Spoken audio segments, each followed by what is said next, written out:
waxa ka taagan guud ahaanba dalka Jamhuuriyadda Soomaaliland xaalad abaareed oo si toos ah saameyn taban ku yeelatay nolosha in ka badan 1 milyan iyo bar qof marka la eego qiimeynta dawladdu ay samaysay bishii February iyo heerka ay abaaruhu xilligan marayaan iyadoo aan la helin roobabkii guga ee sanadka 2016 gobolada bariga Soomaaliland ayaa iyagu ah gobolada ay aadka u saameysay abaartu kuwaasi oo ay kamid ahaayeen Sanaag, Sool iyo Togdheer sidoo kalena ku dhufatay degmooyinka ugu badan ee gobolada Saaxil, Awdal iyo gobolka Maroodijeex laftiisa. xaaladda abaaraha ee waqtigan taagani waa mid uu ka siman yahay dalku laguna tilmaami karo aafo qaran oo naxariista eebe lagaga bixi karo oo boqolaalkiiba inta badan ay ka baxeen xoolihii ama ay ka caatoobeen. dadka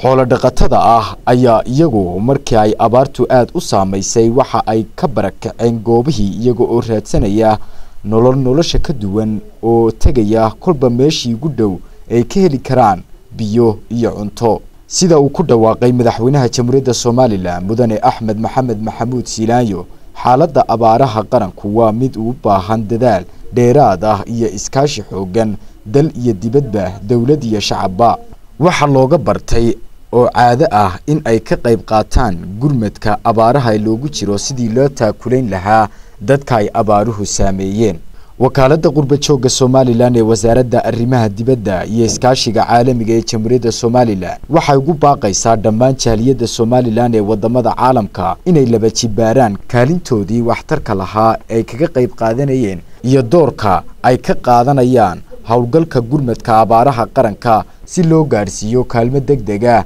baadiye biyaba dadka ay abaaruhu saameeyeen ee ku sugan gobolada bariga Soomaaliland. wakaaladda qurbajooga reer Soomaaliland waxay sidoo kale ugu baaqday qurbajooga reer Soomaaliland ee ku sugan wadamada caalamka inay sameystaan gudiyo si ay uga qayb qaataan gurmadka loogu jiro taakulaynta dadka ay abaaruhu saameeyeen.